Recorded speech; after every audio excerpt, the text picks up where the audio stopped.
Another trip! Ano na tayo? 180 pesos. Daan lang, back and forth dito sa Cebu. Sana all to the world. Pwedeng daanan pala ng tao sa gilid.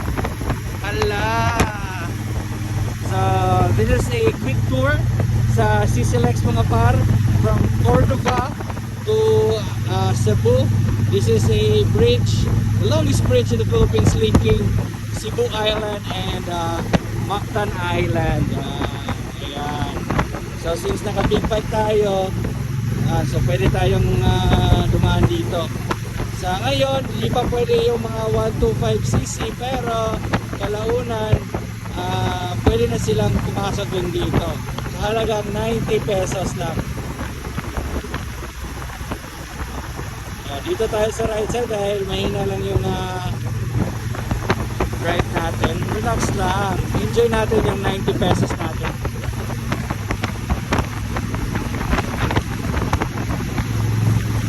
Medyo malakas yung hangin. Pero yan ko R. Kayang-kaya.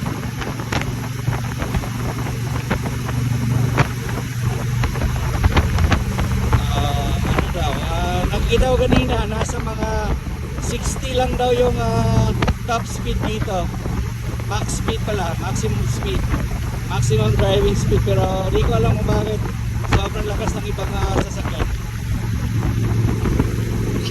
nasa 80 na tayo. Sorry, pero chill lang to, chill, super chill ride.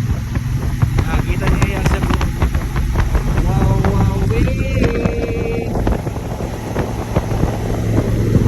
So kahit dumadaan tayo, may mga sasakyan ng dumadaan, still in progress pa rin itong Cebu-Cordova Link Expressway. Wow, I love it!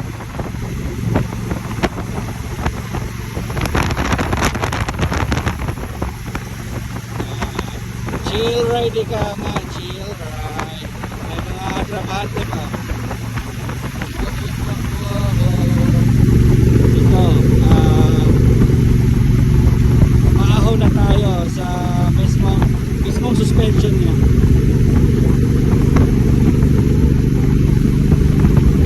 Oh, grabe yung hampas ng hangin. Lakas. Pero buti nilang itong tinatawag natin super stable. Kaya yan, okay na okay kahit naka-1 hand lang ako.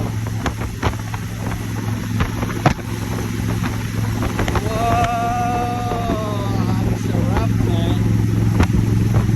Enjoy sa 90 pesos.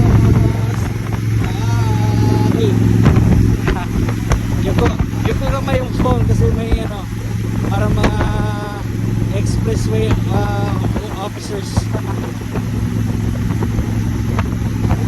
So very iconic ito kasi ito na nga yung pinaka longest bridge in the Philippines, and di pa lang tallest, pero paggabi, ayan, may cruise dyan na umiilaw.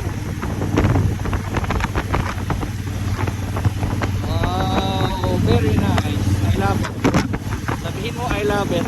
I love it too. Wow, Cebu.